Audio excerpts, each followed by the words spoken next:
Ladies and gentlemen, prepare to be motivated by your host, Reverend John Wheeler!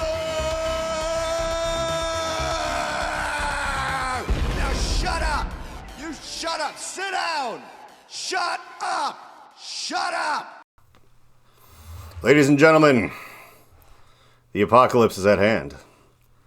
And by that I mean it is at Graham Hancock, and it already happened a long time ago. I was inspired, and it's going to be the closest thing to something relevant to right now, because the series Ancient Apocalypse that Graham Hancock made showed up on Netflix somewhat recently. It's pretty new. I'd watched it a little bit ago, as I think two coworkers from my really fun job had said they watched it, and that especially if I am the kind of guy that already likes Graham Hancock, that I would enjoy it a lot, which of course I do, and therefore I did. For those of you that don't know, Graham Hancock is one of those guys. I mean, he's on Joe Rogan a lot, but he's one of those people who, we were discussing earlier, is like the only reason to still listen to Joe Rogan is that he has guys like that on there sometimes that are sort of these curious intellectuals that are, live outside of the academic status quo a little bit. And, Graham Hancock is someone that perhaps whinges about that a little too much.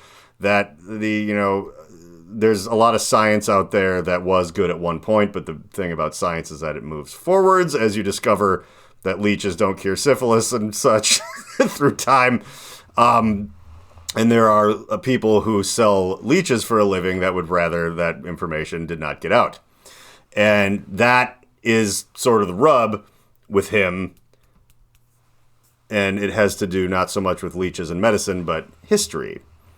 And Graham Hancock's thing. And he is one of those guys where I don't know what's really comparable, but in those days of there wasn't really much of an internet, I was one of those kids that would try to what do you do?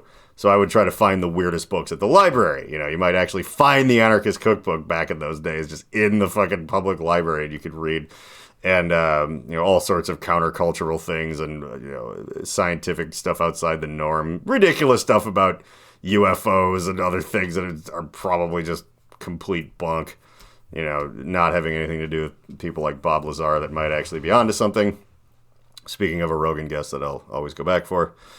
But, Graham Hancock wrote a book called Fingerprints of the Gods, and I think that was his first big book that got out, and Fingerprints of the Gods was his first sort of, we think society, or humans operating at an advanced level compared to what we thought has been going on for a lot longer than we thought. As in, Egypt was 20,000 years after we could already be building things like pyramids and stuff. And little by little, there'd be things like, the Sphinx is actually way older than the pyramids. And, eventually they proved that to be true with the real scientific method. Then everyone, of course, dragged their feet because they'd written a book that got them tenure or whatever. And it's about how the Egyptians built the Sphinx, and then they would look the fool.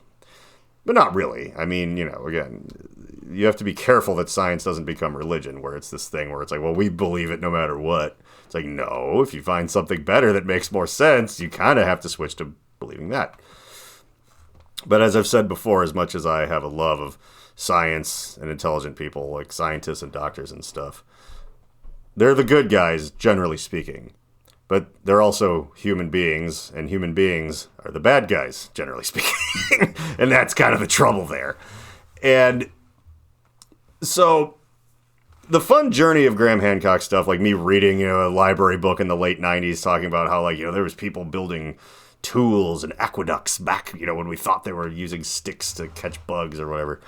And nobody believed him, but some of his things that he put forward, like, oh yeah, the Sphinx actually does show signs that it is way older than the pyramids. Well, where the fuck did that come from then? Because that's quite the engineering marvel. At a time when we were even kind of still a little confused at how the pyramids even got fucking built by the people we knew about then. That's already a reason why those are so mysterious and interesting, is even though we're like, yeah, they were built 6,000 years ago. And like, even that was crazy though.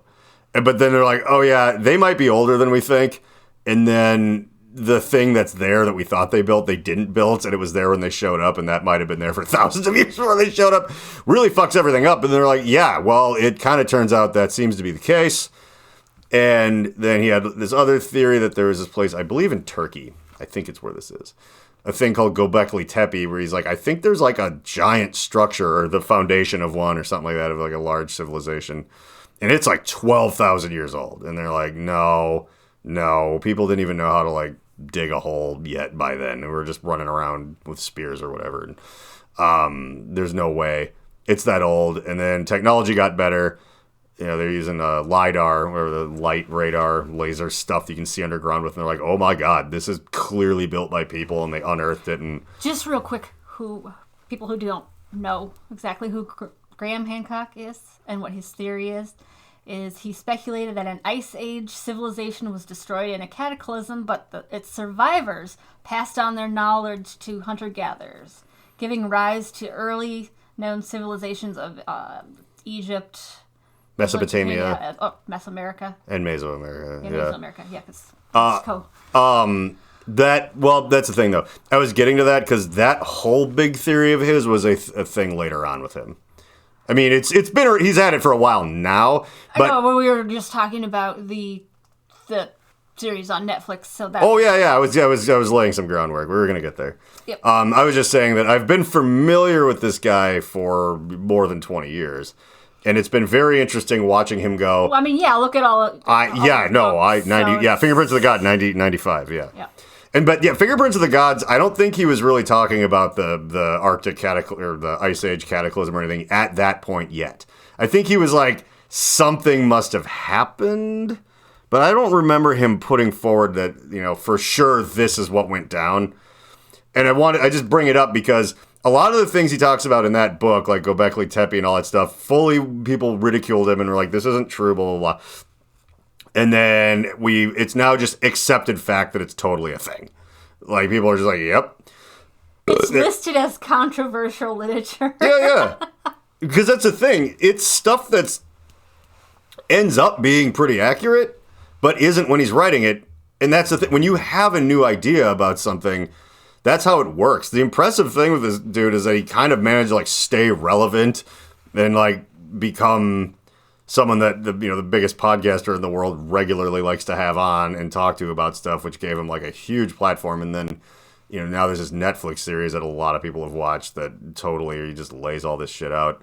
But that's the thing. Because he has been right about all these things in these old books, going all the way back to the 90s and shit, in his things that were, the Sphinx is way older than we thought. It really lends a lot of credence to his show on Netflix, Ancient Apocalypse, which, talks about how, and you should watch it, but it's that specifically, we essentially went through a bunch of space debris, like a comet's tail or something, so we got hit with multiple meteorites at once, like in big ones. And two things happened where some of them hit the ice caps. And that caused them to just completely melt. And there was just crazy flooding all over the world. And you'll notice that all sorts of religions, including the big one, have this giant flood myth. That is probably not a myth. But then also it's like, but then how come it got like cold and stuff? It's like, well, they also hit dirt too in other parts of the world. So they kicked up. Because if it hits an ice cap, it's just going to flood. But if it also hits rock and dirt and whatever, then it kicks all the shit up into the air and causes a nuclear winter. He was talking about, I think the first episode was Indonesia, and then there's an island, Java. Yeah. That's down at the bottom. Jakarta. Is it? Well, no, wait, I think that's the name of the group of islands. I don't know, whatever. It's something like that. But it was at one point its own subcontinent, and then once the Ice Age hit, everything rose, so... Yeah, but he talks about, maps that were actually made when they didn't even think people could, like, make canoes or rafts. And they're like, there's maps that show, like, water channels intercontinentally and stuff. And they show Antarctica, and some of them show it shaped kind of weird, but it's exactly what it looks like under the water it's under now and stuff. And, it might have been connected to the tip of South America at one point. Like, they're like, people... were around and advanced and knew, again, they're like sailing around the world 10,000 years before we thought they ever even could have dreamed of maybe building a pyramid. And even that on its own is pretty wild. There's also pyramids all over the world. And that gets into where people are like, who's aliens? And I like Graham Hancock because none of his shit is about that. Yeah. It's all just no. That was refreshing too. This is like, how, we don't know. And it's like he described it as human amnesia. Humans are a species with amnesia because we don't have but it's funny. We do have records of those times, kind of. They're just in these things where they're Bible type things from other places all around the world. And here's the thing I wanted to get into, though, specifically about all this stuff, is that he very impressively, and I think for a reason, and I'll get into that, even though it actually is very interesting to include in all of the religious texts and ancient stories that he finds that all seem to have flood things. They all seem to have people coming around disseminating information to hunter-gatherers that probably would have survived. Some of the only people that might have survived, because people living in a grid society, even one that's nowhere close to advanced as ours, still would die pretty quick if they didn't know how to live the full chasing a buffalo type lifestyle, which is, you either grow up in a society doing that or you die when the shit hits the fan. Everyone now, and I'll make my little aside where I always antagonize certain people who are like, that's why I got my own vegetable garden in the back and I know how to hunt and blah, blah, blah. It's like, dude, even Rogan is like, I'm pretty sure me and my family would die. Like, but aren't you a strong bow hunter, dude? It's like, do you know how fucking hard that shit is to actually get anything that way, even with a gun, and just regularly feed yourself with no refrigeration? Good luck.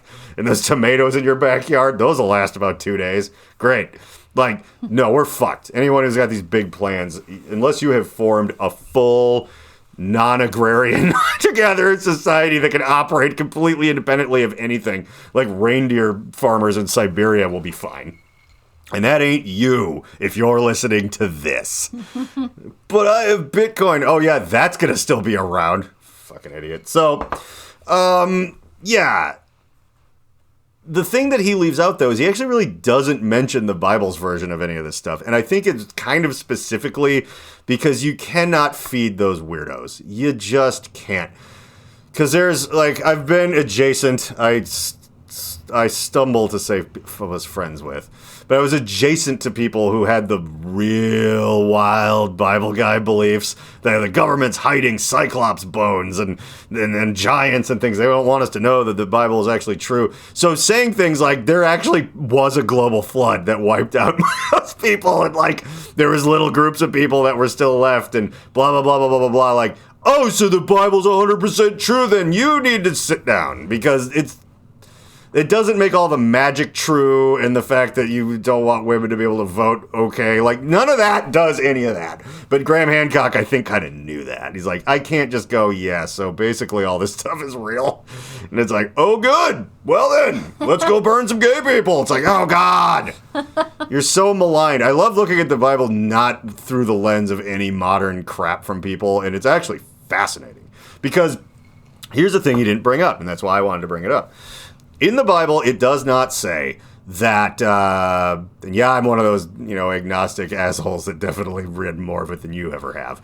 But it doesn't specifically say anything about, like, oh, like, God sent the flood just to, like, punish wicked men or whatever. Like, that is a weird oversimplification. I know translation and stuff make it kind of fucked up, too. But it specifically says that there was, like, a race of people on Earth that were human fallen angel hybrids. And, again, this is getting real Alex Jonesy here, but you got to read between the lines a little bit. And they were big, and they had like all the like the knowledge of the gods and stuff, so they're like fallen angels or whatever. But if you think about, okay, well, if there was a much more advanced society. And we made a video about this once, about how where we think maybe Bigfoot was actually a real thing people saw, but it was like an understandable thing, like either really large people or Australopithecus or whatever, like that people existed alongside at one point.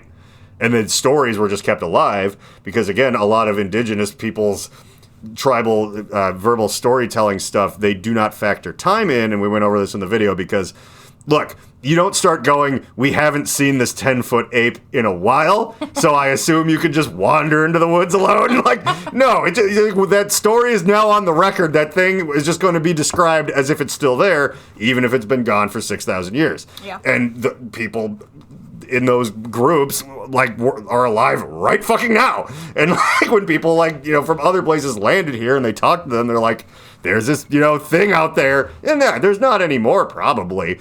But those stories are very well preserved. So to them, it was like, there's a big, tall, 10-foot ape out there that will eat your face. And, yeah. So we made this whole thing about that. And I made a point, too, that there's a lot of size discrepancy in humans. Humans didn't used to be short in, like, Jesus' time, when, like, Family Guy always makes fun of that. Jesus comes back and he's, like, 4'3". Short. It's like, all right, everybody. Yes. People were shorter back then. Can we please calm down? He's teeny tiny Jesus. And, like, it's very funny, but it's very true. It's like, but they were small because of the, you know, like, think about how huge Americans even are compared to just other, even semi-developed countries, is because we just have all the food in the world starting from when we're born. We just grow up huge. That's what you do to livestock. It's how everything works. And so, you know, animals, you know, my wife and I have snakes, and it's like, yeah, if you don't feed them enough when they're younger, like, they literally just don't get as big. And, you know, some people kind of go crazy and power feed them because they're trying to make big, huge reptiles, but then they don't live as long as they get kind of overweight, and that's not cool. But my point is that you can control the size of an animal by how much you feed it since it's born, and people are animals.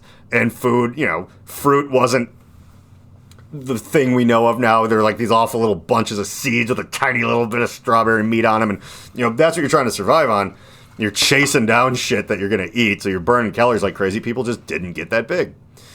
And hunter-gatherers that are alive right now, alongside us, another fun point that Graham Hancock points out, is that they're like, well, people, you think there are these amazing civilizations building pyramids, and then they're just right over there somewhere is like people hunting with bows and arrows. Like, that's happening here right now. Like, we've been to fucking space, and there's people hunting with bows and arrows if you go far enough somewhere. Like, it's literally a complete and total thing. Like, if his theory happened right now, and we got hit by a bunch of comet chunks again, those guys, again, like reindeer farmers in Siberia and the guys on Sentinel Island, they'd probably be fine, because nothing would change for them. We would all die because everything would change for us. And there might be a few of us left. And maybe we're like, okay, well, those guys all survived. We need to go and, like, kind of hook up with them, and then we're going to teach them how to build aqueducts and do agriculture and stuff. And we'd be way bigger than them. And we'd be bringing them the knowledge of the fucking gods. It's like, it would happen exactly the same way right now. So the idea that it couldn't possibly have happened that way back then is kind of ridiculous. So, but that was going to be my thing about giants in the Bible. Like, if all of the legends, according to Hancock's thing, everywhere is that, you know, the floods and the nuclear winter and all that came because we angered the gods, and you know, we were like, you know, this advanced thing that you know, flew too close to the sun or something like that. Like, all the legends have stuff like that. And the Bible itself, again, it has these, like, basically how they describe it, more intelligent, large people.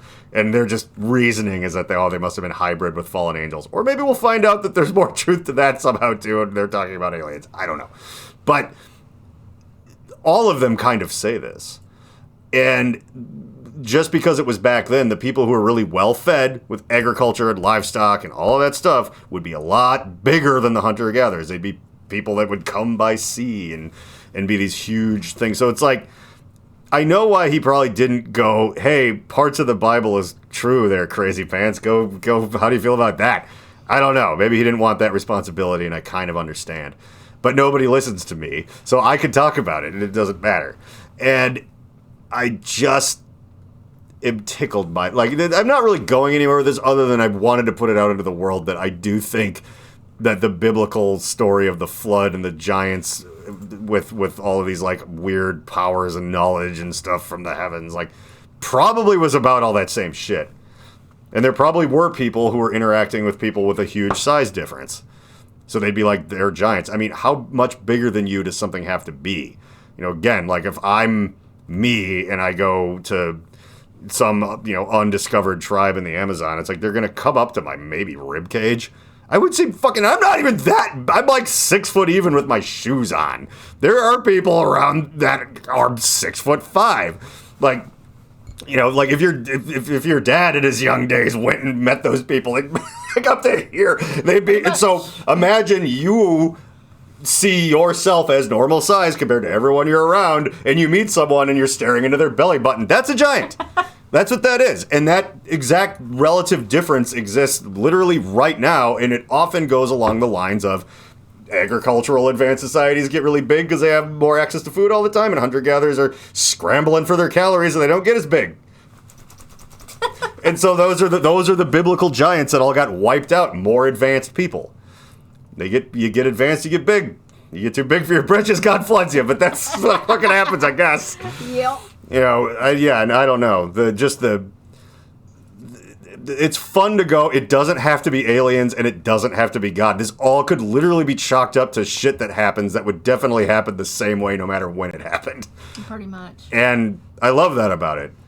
And I think that it could have gone deeper into that, but it's, you know, again, that whole series is it's a lot of heavy shit. For me, it was a lot to take in, and I had read a couple of his books, not recently, but again, when I was a weirdo in the library trying to learn all the crazy stuff that school won't teach you, which was fun back then before the internet. Now when people talk like that, nothing good happens. Yeah. But like, I don't know. I think that's maybe all I have, but I just think about it a lot, and it feels good for me to drink whiskey and scream about it. So, you know, that has to happen. And I'm excited for Meredith to watch the rest of it. Yeah, I've got 2 episodes in, and it's pretty fascinating so far. So I always like people who are, you know, stay curious and, you know, want to keep studying and keep looking into things and keep an open mind. Yeah. No, and he's definitely one of those guys. And I don't know, yeah, like the amount of people, like it sucks that like, no matter what era you live in, you really think, you know, you live now. So it's like, okay, now we know. Now if a new Nikola Tesla was born, you know, we wouldn't, you know, just be like, get out of here, whatever. Or, you know, the people kind of stifled him because he's like, I have an idea to give everybody free wireless electricity. And then everyone that made electricity was like, this guy cannot be out here saying this shit. Like, no. You're like, oh, would that go different right now? Huh? You think? Like, I don't think so. Dude, car manufacturers are the biggest lobby group trying to get work from home gotten rid of. Because guess who loses money if we all don't need to drive all over the place all the time? Them. And the car lobby, by the way, is responsible for, like, so much weird stuff in our society. Like, our cities are built all fucked up just because of them. But also, the car was invented here. So much money comes here because of the automotive industry and stuff. I mean, even the slowness of the electronic car, or the electric car, was just basically between the cars and the oil people. They're like, we can't let this happen. Like, even the Prius, it's like, we don't even want that because what if everyone drove one? We would lose half our money, which in a model based on constant growth, which our horrible crony capitalism thing is, even stagnating is a death sentence, let alone being cut in fucking half. So, yeah, they were going to put everybody on Fox News to make sure that if you bought a Prius, you were gay. Because they know you're real smart, and that's obviously not going to work on you.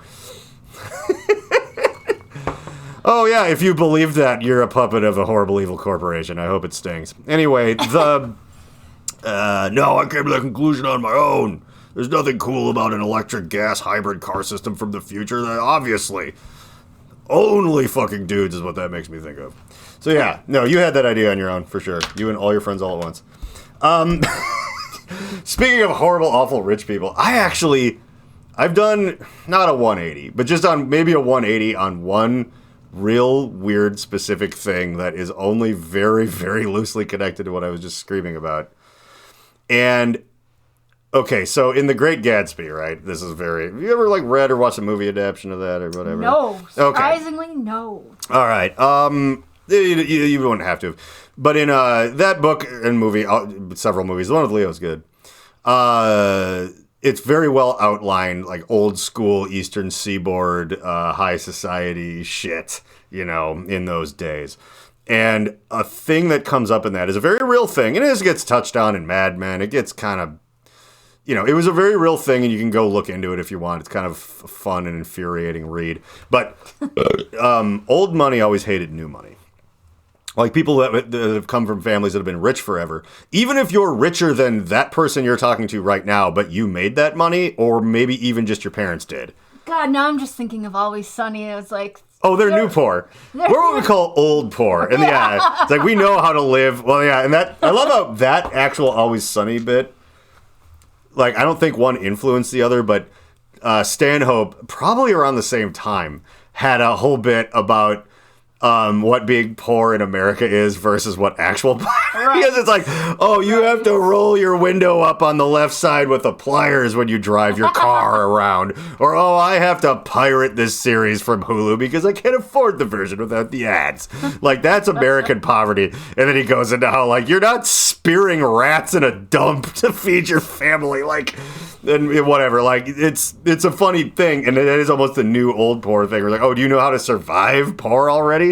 No, these people just lost their money recently, and they don't know what to do. They're gonna fucking die. Yeah, they were Charlie and Mac, and them were the hunter gatherers of their ancient apocalypse, and the economy fell apart. And yeah, the new poor should have reached out to them. But anyway, yeah, that's based off a very, very, very real thing that was. I think it's less of a thing now, but it was. I don't know how Russian oligarchs feel about each other. I just don't know, but. If you came from a long history of a moneyed family, you just found just distaste with people who had like made their own money, even if they have more than you. And everybody hated the main Leonardo DiCaprio's character in the book, The Great Gatsby, because I forget his name, but Leo. But it never made sense to me, and I'm like, well, fuck you. Oh, we're from. Like, I was always like, making your own money is like the cooler, better thing, right? Like, that's the thing you should be proud of. It's like, what the fuck is wrong with these people? It's like, yeah, if you actually went from rags to riches, it's amazing. It's hard. It's harder now, but it was really hard then. And yeah, like, what's with these people? Are they put off? Are they afraid they're coming for them? And I was like, no, they just didn't like being around them and they poo-pooed them. But I finally figured it out. I know what their problem is. People who've been rich forever and don't have to work are fun. They take fencing lessons. They go on boat rides around the world and fund expeditions to go do stupid shit in other continents and ruin everything. But they go hot air ballooning and they drink and they party and they just fuck and they whatever, because that's what they do. They were born into it, and so there's this like high society of like, we're going to this garden party and then later to that garden party. People who get rich from nothing are boring, insufferable narcissists. Like, everything we know about, that was true back then. I'm not saying necessarily that there was no narcissism in all these people that have come from these super rich families. I'm sure there is. But people who grind and just blah, blah, blah, yeah, they're not any fun to be around. Like, someone who made their own $100 million, they're so okay with looking at a spreadsheet for 12 hours and they don't know why you want to go to sleep or see your family every other fucking day. Like, they don't get it. There's like, well, we gotta go, we gotta move that product and think about the product and blah, blah, blah, and blah, blah, blah. Yeah, they're awful. Have you ever met some of those people? They are boring and terrible. Like, high society was right to shun them because, again, I want to go on my hot air balloon. And it was like, well, I gotta look at these numbers on this grid, because that's how I made my money. It's like, can we talk about something besides business for once? Yeah, a great man once said, old business is old business and new business isn't new. Next quarter, let's sword fight. Yeah, the Addams family, old money. They didn't have jobs. They didn't do anything. They just like played the harpsichord and went on adventures and had a family full of awful inbred mutant freaks. I think all the Addams family is really about how much fun it would have been to be some inbred old money psycho family that, great-great-grandfather poisoned most of Africa, and, we have gold now. And it's just that, well, I have to break a few eggs and all. So, yeah, I don't know. That was another just almost like random thought where I was like, oh, yeah, they probably didn't like those people. They were always like, ugh, A, you used to be a commoner, ick. And B, you're dreadfully dull. Talking about numbers and ghastly business, we let the accountants handle that. Yeah, Daddy would say, a real man doesn't have a job. He goes and he talks to other people about things having nothing to do with jobs. I don't know what those are. ghastly business, that. But anyhow, yeah, I kind of get it. I mean, I'm not old money. I'm not new money. I'm just a dumb piece of shit. But that kind of gives me clarity, right? I'm not mixed up in old-fashioned New York high society. I have no place there. And they wouldn't like me, the so-called city fathers stroking their beards and clucking their tongues saying, "What's to be done with this John Wheeler with his cocky stride and musky odors?" Yeah. So, that's not anything I'm a part of. So I can kind of look at it and, scientifically, like Graham Hancock. Sure. Yeah. City fathers, indeed. I was just writing down random notes of things I was thinking about. You almost said something it sounded like. Did that happen? No. I was imagining things. We're imagining things. I do that a lot. I'm quite confused, or I don't know. That's the way to be. So, no, I was reading what I thought was probably like a fake clickbait article. Those are different. A fake was not a fake clickbait or article. Oh boy. It's getting better. It does. But it wasn't one of those. And it wasn't that way where it's like, this isn't happening right now, the way everything is always like, this is happening. Like, well, they just talked about how it was an idea somewhere once, and now you're... But there's this thing going around, and it's, getting posted a lot by, like, Bitcoin people and shit, and they're just like, oh, China's making this digital currency that disappears, after a while, so you can't save it or whatever like that. And it's like, that is a terrifying and fucked up idea. And I know that people at the top don't want us, hoarding money the way they do. They want us spending it so they can, grift all of their shit off the top. But what it was really about was that that would be for, like, specifically, like, stimulus money or whatever. And I get it, like, yeah, I hoarded everything that I got from the government during the whole whatchamadoo. But, if someone had been like, yeah, okay, we're gonna give you way more than we were ever gonna give you, but here's the thing, you have a quarter, you have 3 months to spend it. You can't just save it, you can't, whatever. It's like, it is this disappearing special currency, so you actually have to, like, put it out there. Like, you're like, you gotta go spend it, you gotta move the economy, because a lot of stimulus stuff kind of would, like, go away. And again, it's not that crazy because, everyone that got those PPE loans, it's like, if that was stuff that was, like, temporary, they would have had to have started spreading that around instead of just hoarding it into their coffers. I mean, I'm sure they'd find a way to not actually give it to their employees. But at the very least, it would get out there and get moving. It would actually move the economy instead of, like, we gave out a ton of money and then nothing happened. Because it's like, well, people who were about to die just bought necessities with it that they should have already been able to afford, and everyone else just kind of hung on to it and fucking jack shit. No one bought a car. Like, none of that happened. And so, and also because it, like, wasn't enough for that. But if you were like, no, it's a crazy amount of money, but you got to spend it. You cannot just hang on to it. Like, So I was like, that idea is not that weird, but I think it would be a bit of a bad thing if someone was like, yes, that was fun. Maybe all money should work like that. What would you spend it on? I don't know. You would just have... Well, I guess that's a fun podcast thing. Yeah, I was curious, John, what would you spend it on? Well, we're talking specifically about me, and then we have to put a dollar amount on it, or this won't work. Well, right. So let's say it's like... It would have to be more than, like, whatever our stimulus was. Let's say it's like $5,000. That's such a perfect number for... Oh, I already figured out how to game the system, but it's such a perfect number for like it's a lot, but it's not really enough to. You can't get like a new car. It's not a down payment on a house. You can't quite do anything with $5,000. And I don't know how it would work as far as investment goes and stuff. Like, well, can you do that? Because that was my first thought, where I'm like, okay, I'm gonna buy a bunch of shit that doesn't devalue, like actual, not even just stocks, but physically something like gold. And people have a horrible gold boner where they're like, it's going to be useful when the grid falls. And it's like, it won't. Like bullets and human slaves and food and water and gas. You've seen Mad Max. There's no reason to have to reinvent the wheel and understanding how this works. But in this situation, that actually is probably what I would do. But let's say that that's like off the table. So you just got to spend it on crap. First, I would do one of two things. I would buy either A bunch of cool synthesizer shit. Because again, I have to spend. It's like I have as much of that as I really ever need, but there's so much more I could have if someone was like, "You have to spend this money."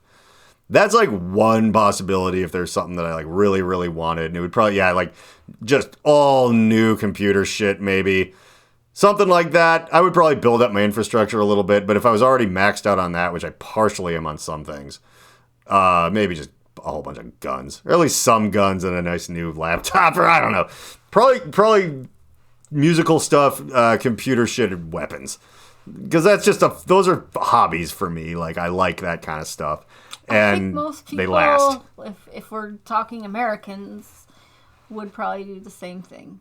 Yeah, I was going to say, I don't think my thought is that much different. It's like someone would be, I mean, like, and there's certain things you can get, you get like, oh, we got a couple of four-wheelers. Like, there's a few things that are kind of crazy you can get for like $5,000. Like, maybe 2 not all that fancy jet skis or something. Maybe you get $2,500 a piece for like, not like a Ski-Doo that costs $10,000 on its own, but you can get some used ones or something. Probably people would end up buying a lot of stuff from each other.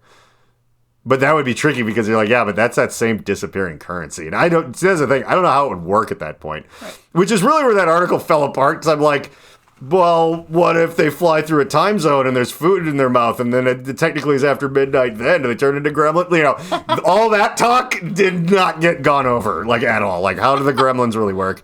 How does disappearing money work if you buy it from, like, another person? Does it start over? They got 3 months? If you spent it 2 months later? I don't know. Once it changes hands, does it like... Does it work that way? Can you transfer it to another person? I don't even really know. It's like, oh, you can only spend it... See, this is where it gets scary. It's like that company store shit where you can only spend it at municipal liquor stores, or I don't know, like that kind of thing. Where it's like, oh, you can spend it, but if it goes right back to where it came from in the process. Was it that song, I sold my soul to the company store? Is that what it is? Yeah. That's what that... No, Ernie... not Ernie Hudson, the fourth Ghostbuster. It's Ernie... what is his name? Well, you closed your computer. Because I actually remembered it, too, mid-rant. Sometimes I need a running start. Tennessee Williams. Yeah. That's who it was. Or no, was it? No, it's an Ernie something. Sold my soul to the company store. Yeah. I was going to do a burlesque act to 16 tons. What do you get? Another day older man, deeper in debt. Tennessee Ernie Ford. That's what, because I was screaming about, it's like, we're living in a goddamn Tennessee Ernie Ford song. Like, yeah. But yeah, no, that song was literally about people that lived in those company towns where you didn't get paid in money, you got paid in currency. They owned all of the things that you rented, and you just paid it back to them, and you were very intentionally paid, like, not enough to really ever get completely out of debt in their, like, company store fund money. So that was, like, an idea that when Elon Musk was talking all about, like, how he was going to colonize Mars. Oh, yeah. That was going to be the thing of, like, that was going to be your ticket to get to Mars, was basically... Elon Musk fun bucks. Yeah, basically, you would do whatever you needed to do on Mars, but you would be just working for him for a very small amount, but it would cover your, your housing, your food, and shit like that. Okay, yeah, so that's the plot of Total Recall. Good idea. I know, isn't that funny? That's exactly how that... Well, yeah, because that movie was based off of that... I mean, that song, at least as far as the way the Martian colony stuff worked. And Elon Musk was like, I don't know where I've seen this before, but I think I just had a great idea. Like, we'll charge him for oxygen because it's not like it's there naturally. It'll be in these big domes. And then we'll go cheap on the radiation shielding. Who cares? Shit, I mean, did that really happen, or am I just thinking of Total Recall and I just put Elon Musk's name on it? No, he definitely said that, and I definitely already had that thought of like, yeah, okay. Yeah, me and like every other person on the internet that's seen that movie was just like, no. But yeah, that a lot of science fiction dystopia is always based off real shit that already happened, and one of those things was... And I mean, this happens, they want it to happen in little. I mean, people will get away with anything if you let them, and that's why it's so scary that there's no rules for the people in charge of us anymore, is because when there's not, they start doing the stuff that we thought we were past, but we only got past it because we, like, nearly killed them a whole bunch of different times. Right. It's like, okay, that's not good. But yeah, that song, You load 16 tons, what do you get? Yeah, it would just be a mining town where the mining company employed you. They own the banks. They use their own weird private currency, and then they owned all the living spaces or whatever. And Walmart, actually, I don't even know, this might have been found to be illegal in some local areas and stuff. Because that's the interesting thing about this country is like little things like that. It's like, well, now this is going to happen everywhere. And it's like local municipalities. I just got off a 2-hour long neighborhood association meeting, not even city council, trying to figure out what to do with $100,000 as far as all these groups. So we don't spend it. We don't get it again next year. And I'm involved in all that bullshit now. And it's real fun. But that kind of thing, as slow as that ground, like when you get even more complicated with local city ordinances and things, it's like, okay, we're not letting Walmart do this. But my point is, in some areas, they own the low-income housing surrounding the Walmart. So they're like, well, if you're an employee, we'll give you a bit of a discount so you can actually like afford to live in an apartment. But then they just get all your money back from you, and it's set up so you can only ever really like... You're not going to have time or resources. I'm looking for indentured servitude. Is that what it is? It's not. It's a fun thing to call stuff like that to be mean to them, but it's actually indentured servitude. Well, it's close. That's closer to the Mars thing, kind of, where because that happened with people coming here to the new colonies. They'd be like, okay, well, you don't have any money, but we'll haul you across the ocean, but then you got to work for us for like 6 years, and then you can be done. And that's called indentured servitude, where you're working off basically a fictional debt. Extension of slavery. Kinda, but you can leave. And a lot of people also just like... The fun thing about stuff like that back then was like, they'd be like, I got a new opportunity. It's like, you still have 3 more years. And then they just killed that guy in his sleep and they left. Like, that would happen. The problem with our society now, again, like I brought up with tackling mass shooters, is there's not a quick enough jump to the right kind of violence. Like, there's a lot of stupid violence. Like, you get in a fight at the drive-thru of KFC, so you end up shooting at somebody. But you don't go like, I'm tired of this landlord, and you vivisect them. Like that, there's somewhere to put that rage is what I'm saying, and then I'm going to wash my hands of it. But yeah, like that, that was like kind of a thing back then. And that would be kind of like the Mars trip is a little bit of an indentured servitude thing, but then the other part of it is once you're there, you're using the currency made by the guy that owns the Martian colony and got everybody there. And that's how those company stores work too. It's because, the American colonialism, it's like, again, when were these, like the mid 1800s and stuff? It's like, that is when this country was, obviously people lived here for thousands of years before, but what I'm saying is when white people came here and all that shit happened that we already have heard about,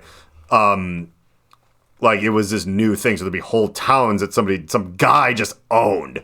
And he had a mining company, and you lived in his town and worked at his mining thing, and he used his money. And then they also benefited from, like, what are you going to go online and realize if you can literally walk 15 miles and you're like, there's a place not like that. But I heard tell once, go off that direction and see if the buzzards don't get at your bones before sunup. Like, that's, so you would just be there, which is, again, why you notice certain things. Like, people have access to too much information. It's a problem. And so, yeah, back then, obviously, it was a lot easier to make sure no one knew what was what. But yeah, you load 16 tons, and what do you get? Another day older and deeper in debt. Because, again, you were set up to operate at a loss, even if you worked yourself to fucking death, loading 16 fucking tons of coal a day, or whatever it was. And, yeah, I owe my soul to the company store, because it's like, I can't quite cover food this week, and I got another wee one on the way. And it's like, we're going to open you up a line of credit, and you're not going anywhere now.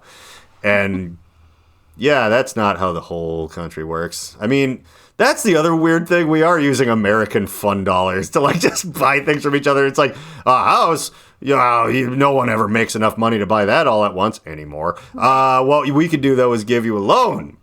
And we'll decide whether you can get it or not. Like, how are you going to figure that out? It's like, this credit score based off... And we'll kind of assign that to you based on what you look... how well you spend your money. And you're like, oh, yeah, we live in one giant company store thing where it's like, oh, yeah, you can't just buy a car, but tell you what, you can get a loan secured by the federal government, and who makes money off that, by the way. And, yeah, no, it is... I mean, the weird thing is it's already happening, but I think it's so large and complex. This is the only good thing about this is like the fact that there's like separate states and separate cities and separate like. You can move around a little bit and find ways to weasel out of it. You're not just locked into this Martian colony where it's like, what are you going to build your own rocket and go home? I don't think so. Like, Yeah. What are you going to go outside the bubble where there's air? You'll be like, in no time. You can't. And if you haven't seen Total Recall, you should. But, it was one of my fun things is, obviously not a fan of Donald Trump and double not a fan of everyone who thinks that he's awesome. But I also wasn't as hysterical about it because I understand things a little better. Sorry, most of my friends. They're gonna waste all this money building a wall, and it's like, no, they're not. Well, how do you know? It's like that would have to go through so much private property of big Texan people and like all of this shit. It's like every county that thing ran through would have to like agree to all even if they started it, it still would be finished way after I'm dead. If it ever got finished, which it never would. Though it seems like a lot of those people would have wanted that, but most of them didn't. There was literally things where people were talking to them like, fucking, there is no problem here. You're not building that. I got forest land out here. And they'd be like guys like the guy where they were building the old people colony in Florida or whatever, who they'd be trying to fight to get his land to build it, but that was actually it would just take too long. You'd just be stuck in bureaucratic bullshit forever. So. Again, trying to figure out which youth program to fucking fund took so long for 7 people, 2 of which are fucking lawyers, and 1 of which was me, and I wasn't even actively slowing everything down on purpose. I actually helped, and it's like. Yeah, and we barely figured that out. And then guess what? We hand that off to higher up people at the city who go and act certain things, add things, come back to us. The language here is a little muddy. Blah, blah, blah, blah. And it's maybe by the end of next year, this year will be fully buttoned up. We can start on the next one.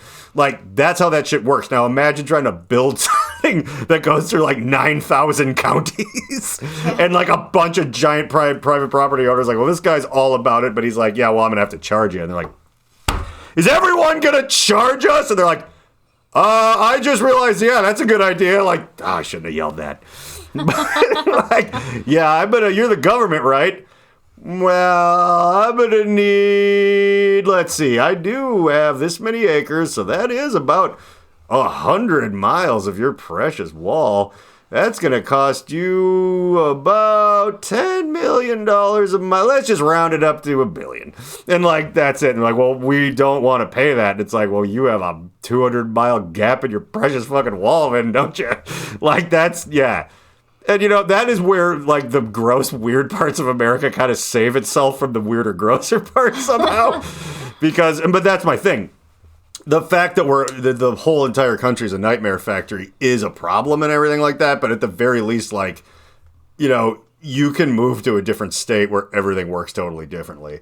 And again, even the owner of the company I work for, the only person I answer to there, he had to get a special different license in Coon Rapids, but nowhere else to sell Delta 8 and 9 and stuff. And they charged him $13,000, which he printed out a copy of the thing just so we could look at it. That was really funny. I'm like, wow, that's a lot of money. He's like, yeah, look, and he just prints it out of the printer. And, here's the thing, and it says how much it is. I'm like, no, I definitely heard your story, but I'm going to put this in the laminator and hang it up because it's funny. Yeah. Because Coon Rapids? Yeah, they're super weird about it. But he was like, it's also not that bad, though, because I'm one of the only people in that I'm pretending I'm my boss now. I'm one of the only people in that game that can afford to do that. Exactly. So he's like, that's why I didn't move the store, because it's a natural filter based off. I mean, he's a smart business guy. That's pretty fun. Smart. I really try to get him going and just listen to him talk because it's very interesting, and also a lot of it's kind of useful. Damn, that's a fucking good idea, man. And it's, that's just that simple thing of when you only hang around punk rockers that occasionally live outside, you don't learn things like that. But then you hang around people that have built giant things. You're just like, oh yeah, I like being a dumber guy in this room because I'm learning all sorts of shit. This is fun. But yeah, and that's, that's different than the Mall of America store, and which you would think would be worse, but they don't even care. There's multiple CBD kiosks and stuff in there now, and there's a full blown hideaway where you can buy Delta 9 gummies and bogs and shit at the mall. I'm like, how? What did you have to do? He's like, they came to me. Yeah. And they did. They're like, we'd love to have one of these at the mall. And he's like, okay. How much is it? Because malls are kind of a dying I know. thing, I think it's actually a bit of a wild feature to have that in there now. Yeah. And it's neat. I was, long before I worked there, I went into it once or twice. Yeah, it's been there. I've been in there once. Yeah. With you, actually. Yeah, we were in it because I think we were having one of our drunken movie. Yeah. The only reason to go to the theater is because they all have bars in them now, and you're like, let's watch the last awful Star Wars 9 and fucking and Cats. And just all this horrible shit. I miss that you guys living close to the mall, because that was the reason to go. I loved going. No, and that was the only reason I saw movies in the theater. Occasionally it was because I just really wanted to see it in the theater. But I just fucking nothing like that has come out in a while. Because I really, when Joker came out, I'm like, ooh, I really want to see this right away. I want to see it in the movie theater. It looks really good. The trailers for it made it wasn't disappointing either. It was actually a very good movie, but the trailers really excited me. They had all the old smile like the whole world's laughing. It was like, wow, this looks insane. Good. And Once Upon a Time in Hollywood, anything Tarantino does, it's all shot on real film. It's always beautiful, and it's I should see this in a movie theater. So there's things, but it's I would not have gone to episode 9 or Cats or fucking any of that shit if it wasn't just I'm gonna order 7 martinis and just go into the thing and just be just play with the motorized chair and be like, oh my god. That version of that theater didn't exist, I don't think, quite yet when the Fury Road came out. I saw that in the theater 5 times, and not one of them at the Mall of America while super drunk. But, and I would have seen, I think they didn't even show Dune there, that newer Dune. Oh. We went to the weird... Did they? Maybe not at the Mall of America, but... I think they maybe didn't, because we ended up going to... It was in theaters. That weird theater it's one of those cities not that far from here. I don't think it's Robbinsdale. It's somewhere, and it was one of the first places where you could, order food, and it's kind of smaller. Yeah. And it's next door to Value Village and another head shop that sells kratom and whatever, whatever that one is. And that was all right. Oh, and I saw Jackass Forever. I always go see the Jackass movies in the theater because they are they're very cinematically put together, and just seeing some guy's junk and getting bit by bees that big is just fun. You really want to see that in slow motion at 80 feet tall. How did I get on that? Watching things in the movie theater. God, where were we going? I don't know. About the Joker movie. Yeah, but I don't even know where I was.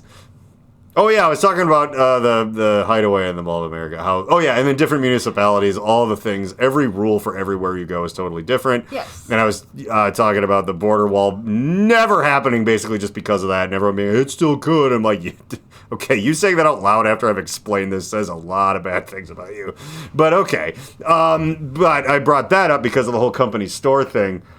In this country, you can shift around a little and wig. I mean, you got to kind of be willing to deal with a lot of bullshit. But if you're I have this idea, and it's well, it won't work here. It's all right, looks like we're going to Macon, Georgia. I don't know, whatever. We can do it there. And the prevalence of the company store was it dissolved because people were we can just leave. We're gonna come after you. It's technically what you're doing isn't legal where I'm going, so you can fuck right off, and maybe you'll get shot. Also, it's the late 1800s. Oh, what are you gonna Google me? It's gonna come with a drawing and just be this man didn't pay back the company store. We're gonna bring him to justice. And everybody's you run one of them company stores? Why don't you and me go talk down by the riverbanks? And that was the end of that guy. They just straight up shot you in the saloon. Well, that's what I mean. They were, either I wanted to be more dramatic, but they might just blow your head off right in the street and be like, what? Why'd you shoot that guy? It's he ran one of them company towns, what they make white folk into slaves in, and then they'd spit chaw on the open wound in his chest. It makes me think of that drunk history where he was and he shot him in the chin. Just right in the chin. I forget which one that was. Was it the Davy Crockett one or whatever? I don't know. It was... I've watched all of those like 3 times, and You're an I asshole. Boom, boom, boom. Boom! You're an asshole. Boom! Boom! Boom! Who was doing the talking? I don't know, That helps. Some guy. Okay. It's funny that my favorite 2 are Duncan Trussell, and I ended up being Well, hell yeah. I mean, that's the a best fan. one. I mean, he had the Tesla one, Tesla which one is by far the best. John C. Reilly and Crispin Glover in it. But then he had the later one with the dolphins. It's like he's like, why? We were trying to communicate with dolphins and we didn't bother to learn their language. Like, if you meet a man from China, like, you just learn to speak Chinese, so you don't force him to learn English by shooting him full of LSD and jerking him off. How the fuck does that, which is what they were doing to the dolphins. Like, holy shit. Yeah, that one's incredible. I have to find that one. Yeah, like, for some reason, Dr. Drew is filling in for Derek or whatever, the main guy, who's interviewing him, which makes it another layer of weird. But yeah, they talk about the guys that in the 60s that were trying to communicate with dolphins, but by like forcing them to speak English. It's just like the dumbest idea. They were giving them acid and I mean, that idea, I understand. It's like, because it tickles all the things in your brain, and maybe it opens up the language center. It's like, maybe if we do this, and we barely understood it back then. And then one of the dolphins was like really horny, but they didn't want to breed dolphins. So this lady was just like, I'll just jack him off all the time. And the dolphin liked it because dolphins are like that. And then all these news articles came out that they were doing that. And then they got their funding like shut off. And then that's why Duncan was like trying to communicate with someone from another country. You don't force him to speak English by jerking him off and shooting him up with LSD. Wow. Like that, yeah. That one's crazy. Amazing, and I think that had something to do with NASA was funding part of it or something. And there's all the usual people in lab coats, but with Duncan Trussell's screeching voice yelling at each other. That one's pretty great. But we have a minute left, and there was like a couple of things, but the other thing, we're gonna find out. Because it might be one of those things where I really, after like 3 minutes, I'm like, yeah, that's all I have to say about that. Or I'm like, this could be its own whole episode. But then every time I say that, we don't end up doing that next time. Because I swear to God, there's been multiple. Like you being a death doula. Like we never had the whole episode about that. Well, we don't need to have a whole episode about it. I mean, by whole episode, I mean as long as I can go until I get confused and bored. But yeah, 20 minutes. Yeah. However long. It didn't get a full 25-minute chunklet of podcast yakking. Which maybe it deserves. And we'll get to that. But no, so speaking of my work and weed and stuff, I was talking to a coworker, and she was saying that there's been recent studies have been finding that, non-legal weed contains so much terrifying contaminants because the cannabis plant apparently is one of the best plants at absorbing everything around it. And then the THC and stuff is all like fat soluble, so it gets stored in your fat cells and things like so. It's really every gross thing really sticks to your ribs when it comes into you through weed and stuff. And she was listing off all the things, and one of them was lead. And my other coworker laughed. I'm like, no, like that, yeah, that's actually true. And like lead gets into things, and that suddenly it dawned on me that there's all this talk now, and I believe it to probably be pretty accurate. It's like obviously lead poisoning lowers your IQ and does all these terrible things to you. And then we used to have leaded gasoline. And then you look at like the older generation now that grew up around that, and they're just these like narcissistic, short-sighted lunatics, like a lot of them. And the things that they get into and believe in. It's like, you weren't always this stupid, were you? And the answer might be, yeah, no, they weren't. Like, they got fucking lead poisoned like the goddamn Roman Empire because of all the cars and shit. But another thing that I'd always noticed is that it was like ex older hippies should be like the coolest people and they're like a lot of times the worst. Yeah. And I was always like, oh, well, maybe, and I think I'm right about this, because the hippies from either 20 years ago or all the way in the 60s or right now, that I've run into. It's like, you know who's able to dress very stylishly and not have a job and blah, blah, people who come from the old rich and more like the old middle class, but people who have a trust fund, and that's why they're so obnoxious and self-absorbed. But whereas like other kinds of weirdos are really friendly and inviting and stuff. It's like, well, yeah, because they're actually struggling. They've lived a little bit of life and they've learned some empathy. However, that doesn't explain all of it, and maybe I've just figured it out. In that, okay, so everybody's breathing in all the lead back in those 60s, on those days, and it's stupiding them up real good. But then, they're finding that much lead in weed randomly now. There was so much so much more lead everywhere back then. Yep. And people were smoking weed, just growing them. There's no hydroponics, nowhere near legal, just growing outside in the dirt with all the lead in the smoke and shit. Also, it was not nearly as strong back then, which again, I would prefer Weed Classic, frankly. But people, if they want to get really high, would have to smoke a shit ton of it. So on top of all of the other lead they're breathing in and getting into, licking the walls in their house and whatever else they're doing, they're also getting a fuckload of it in all the ditchweed they're smoking that's just absorbed all that lead for the old double dose.